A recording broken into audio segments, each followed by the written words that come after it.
और बनी times news, आपकी आवाज सच के साथ।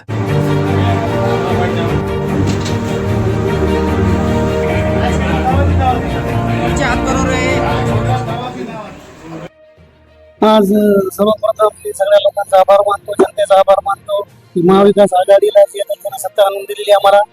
फार दिवसानंतर महाविकास आघाडीची सत्ता महानगरपालिकेमध्ये आलेली आहे. आता पुढील जी योजना आहे, आता 3 वर्ष झाले प्रशासक होतं. प्रशासकाच्या काळामध्ये संपूर्ण काम हे खरं खोळंबलेलं होतं. आता खासदार साहेब आहेत, आमदार साहेब आहेत, आमचे महापौर आहे, उपमहापौर आहे, सगळे गटनेते आहेत, स्थायी समितीचे सभापती आहेत, सगळे विशेष समितीचे सभापती, सगळे मिळून आम्ही प्रयत्न करू की परभणी शहराला स्वच्छ व सुंदर कसे करता येईल याच्यावर आम्ही काम करू. ह्या समस्या सोडण्यासाठी आमदार साहेब फार प्रयत्न करत आहेत. मुंबईला जाऊन आता आमचे ते जीएसटीचे जे पैसे रुकलेले आहेत त्या पैशासाठी आमदार साहेब फार फार प्रयत्न करत आहेत आणि त्यांच्या प्रयत्नाला यश भेटेल अशी आम्हाला आशा आहे.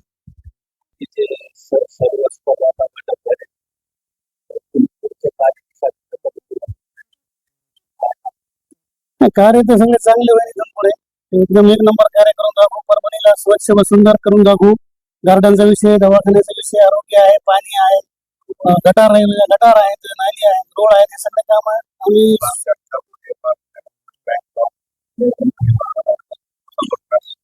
आता ती फंड आता ड्रेनेज सिस्टमची काही टेंडर झालेले आहेत. ड्रेनेज सिस्टम झाल्यानंतर बहुतेक रोडला ग्रेन येणार आहेत. ते बी रोड ड्रेनेजला ग्रेन आलेला आहे. त्याच्यानंतर रोडला ग्रेन येणार आहे आणि आम्ही प्रयत्न करू पैसे आणण्याचे. ती ठीक आहे, सत्ता विरोधी आहे, विरोधी पक्षाची आहे. आम्ही आता इथं सत्तेत आहे, ते विरोधी पक्ष सत्तेत तिकडे आहे. आम्ही फार प्रयत्न करू, जाऊन भेटू, प्रयत्न करून पैसा आणू. हो जी, मिळणार आहे 2-4 महिन्यात होईल.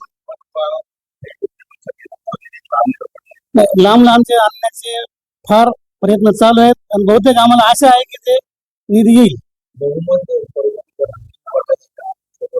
आम्ही परभणीकरांना आवाहन करतो की जे 3 वर्षापासून त्रस्त झालेले समाज लोक आहेत, जनता आहेत, त्या जनतेला आश्वस्त करतो की याच्या पुढे 5 वर्ष 100% सगळे जे कामं रखडलेली आहेत ते कामं करून दाखवू.